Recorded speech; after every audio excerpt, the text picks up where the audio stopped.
Bonjour, je m'appelle Chris et je vais faire l'essai du Honda CR-V 2020. Désolé pour les séquences vidéo sombres, il avait une couverture nuage intense et un temps froid, alors c'était difficile d'obtenir des bonnes images. Évidemment, je continue à produire des vidéos. Au Québec, le CR-V est un véhicule populaire et les gens ici achètent des CR-V, les gardent 10-15 ans et puis en achètent un autre. Le taux de satisfaction est très élevé. La fiabilité, la commodité, le 4 roues motrices et les caractéristiques Honda traditionnelles. Honda a fait des petits changements au CR-V pour 2020, légère révision intérieure et extérieure, pas assez pour en parler. CR-V a toujours ce look sobre, un peu discret, agréable, mais n'essayant pas non plus d'attirer votre attention. Bravo à Honda de nous avoir envoyé le modèle Sport au lieu du modèle tout équipé Touring. La partie pratique est facile à voir. CR-V signifie Comfortable Runabout Vehicle et c'est exactement cela. Pas trop gros à l'extérieur, énorme à l'intérieur, le CR-V peut transporter la crap à Ross facile. Même chose pour les passagers arrière, c'est sa coche ici. En avant, beaucoup d'espace, assez haut par rapport au sol et une visibilité dominante, une sensation aérée. Vous ressentez immédiatement la mission principale de CR-V, faire de la routine régulière tout en gaspillant le moins d'énergie de votre part dans le processus.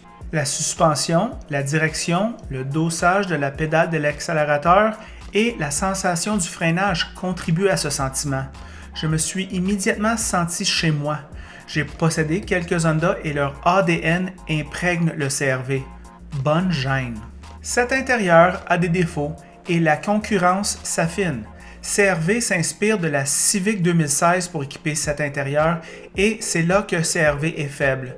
Si vous venez de sortir d'un bail Honda Civic et que vous passez au CR-V, l'esthétique intérieure sera peut-être un petit peu trop familier. Bien que le confort des sièges sont génial chez Honda et que le volant soit une joie à tenir, l'infodivertissement est vieille école et les commandes au volant sont anciennes. Les aides électroniques Honda Sensing est de série et bien que CR-V Sport soit livré avec une caméra d'angle mort, la surveillance complète des angles morts et le moniteur d'alerte de trafic transversal arrière sont livrés avec le modèle Touring uniquement. C'est un peu cheap ça. En dehors de cela, ce modèle Sport est une bonne affaire et si vous pouvez vivre sans le gros son, c'est le modèle à choisir malgré les roues 19 pouces qui vont vous coûter cher à changer. Le reste de l'équipement de série pour ce modèle est adapté au prix et l'insonorisation routière et acoustique est dans la bonne moyenne. Sur une note personnelle, je me sens mieux à propos du CR-V assis devant mon ordinateur que lors de mon essai routier, ce qui est inhabituel. Je suppose que je suis susceptible à l'ingénierie Honda. Elle me plaît par sa nature et m'a collé longtemps après que j'ai conduit CR-V. Le moteur est un turbo de 1.5 litres qui produit 190 chevaux et 179 livres de couple et est une merveille de l'ingénierie. Il fait 8.7 litres en ville et 7.4 litres sur l'autoroute. C'est fort. Bonjour les amateurs de voitures. Aujourd'hui avec Ross, il m'a apporté le Honda CR-V 2020. Quand même Ross, quand même. Qu'est-ce que tu en penses de cette VUS-là? Bien, toujours la 5e génération du Honda CR-V. La 6e génération, ça va s'en venir à nos portes bientôt, en fin 2021 comme modèle 2022. Mais pour le moment, je trouvais quand même important de revoir le CR-V dans le marché le plus concurrentiel en Amérique du Nord, le marché des VUS compacts. Il mérite encore la mention Top Safety Pick, selon les DHS, fait qu'un véhicule à vocation familiale, fait qu'il a vocation aussi sécuritaire. Ben, les pour ce véhicule-là, bien, évidemment, c'est un habitacle confortable et spacieux. Les sièges avant sont confortables. L'espace aux jambes arrière, pour un véhicule, la dimension extérieure, c'est pas un véhicule qui est imposant quand on le regarde de l'extérieur. C'est pas un Explorer, là. Non, mais l'habitacle quand même spacieux, l'ergonomie super bien étudiée. L'espace coffre n'est pas négligé non plus. On a quand même un bon espace coffre. Fait que là-dessus, Honda exploite vraiment l'empattement de ce véhicule-là au maximum. Consommation de carburant qui est quand même très raisonnable. On s'approche à des consommations qui est près de celle d'un certain concurrent en version hybride. Fait que c'est quand même le 1.5 turbo, là, fait un très bon travail à ce niveau-là. Une bonne fiabilité, à part peut-être la dilution de l'huile par l'essence, mais encore là, les gens qui en ont, j'ai pas eu de monde qui m'ont dit « Ah, Jean-François, j'ai des problèmes avec mon CR-V. » C'est pas le cas.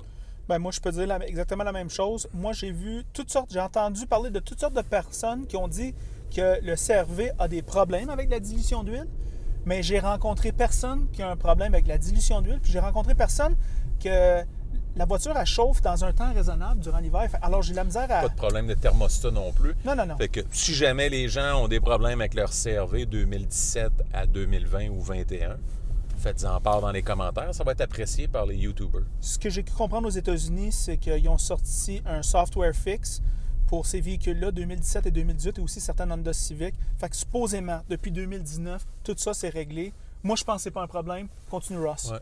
Au niveau de la valeur de revente, bien évidemment, on est dans un des meilleurs de la catégorie avec le Toyota RAV4. Fait que c'est un véhicule qui est très en demande au niveau de l'usager. Fait que si vous achetez ce véhicule-là ou vous le louez, bien inquiétez-vous pas, Honda va le revendre facilement. Il y a un marché pour ça. Un bon comportement routier. La suspension est bien calibrée, direction précise, un volant qui se prend bien en main. Puis ce qui est remarquable de ce véhicule-là, bien, c'est le rayon de braquage du véhicule, beaucoup inférieur à ce que la concurrence a, ce qui fait que vous pouvez virer, là, faire un demi-tour là, facilement avec ce véhicule-là. Ça en est même impressionnant. Il tourne facilement. Bon espace de chargement, comme je le disais. Et évidemment, tout véhicule n'étant pas parfait, bien, il y a juste un seul moteur, c'est le 1.5 litres qui est disponible en 2020. On aimerait avoir la version hybride comme nos voisins du Sud chez Honda USA. Certaines versions dispendieuses, fait que si on va dans la version Touring, là, on dépasse les 40 000 $ plus taxes, ce qui fait que ce n'est pas donné. C'est vraiment dispendieux. Honda commence à demander beaucoup pour ce Honda CR-V, qui est très populaire. Fait que dans le fond, ça va selon l'offre et la demande. Est-ce que c'est un peu un signe d'inflation aussi avec l'après-COVID ou l'actuel COVID? On verra. Moteur un petit peu bruyant en accélération lorsqu'on repart d'un arrêt obligatoire ou d'une lumière rouge, etc. Ce qui fait que, de ce point de vue-là, c'est juste vraiment lors des reprises, quand on sollicite l'accélérateur, qu'on sent le bruit à l'intérieur de l'habitat. Système d'infodivertissement qui est pas le pire, pas le meilleur. C'est pas ma tasse de thé. J'aimerais quelque chose de plus convivial. Ça ferme de Civic. Oui. Conduite hors route, évidemment, qui est limitée. La concurrence, bien, parlons-en. On est dans le marché, dans le créneau très compétitif des VUS compacts en Amérique du Nord. C'est la folie furieuse. Il y a le Chevrolet Equinox. On peut pas passer sous le silence aussi le Ford Escape. On a essayé le Ford Escape hybride, que moi j'ai apprécié. C'est probablement le Ford Escape qui m'a impressionné le plus depuis l'arrivée du Escape chez Ford. Moi, je te dirais c'est le Ford qui m'a impressionné le plus depuis la Mustang 2016 qu'on a essayé. En plus, fait que non, vraiment un véhicule là, qui était très, très impressionnant de ce point de vue-là. Belle construction. Le GMC Terrain, qu'on aura la chance d'essayer dans les prochaines semaines. Le Hyundai Tucson. On parle aussi du Jeep Cherokee. Si vous voulez avoir un peu de hors-route, en capacité hors-route, c'est probablement le véhicule à s'acheter. Le Kia Sportage, belle présentation également. On peut penser au Mazda CX-5 qui apporte le luxe dans ce créneau-là. Le raffinement, etc. Mitsubishi Eclipse Cross, qui est un véhicule intéressant qu'on essaiera sûrement en 2021. Le Mitsubishi Outlander PHEV ou conventionnel, qui est intéressant également. Le Nissan Rogue, qui est un nouveau modèle en 2021. Subaru Forester, pour les capacités vernales, puis la traction intégrale, la prise constante chez Subaru, qui est vraiment remarquable. Si la fiabilité est l'attrait numéro 1 pour vous, on ne peut pas passer sous silence le Toyota RAV4. Bien, le Volkswagen Tiguan qu'on a essayé ce printemps et puis qu'on a quand même apprécié pour son aspect utilitaire. Moins plaisant, moins amusant que la première génération, mais plus axé pour le marché nord-américain. Fait que quelles sont tes premières impressions, Chris? Ben Ross, quand j'ai essayé cette voiture en 2017, j'avais dit durant cet essai que c'était la meilleure dans sa catégorie. Maintenant, je ne peux plus dire ça, c'est évident. Pas parce que CR-V est moins bon, c'est que ses compétiteurs se sont améliorés, tout simplement. On va commencer par mon aperçu général du CR-V. Moi, je vais dire que cette catégorie-là, il y a un aspect très fonctionnel à cette catégorie-là, et c'est là que CR-V est très fort.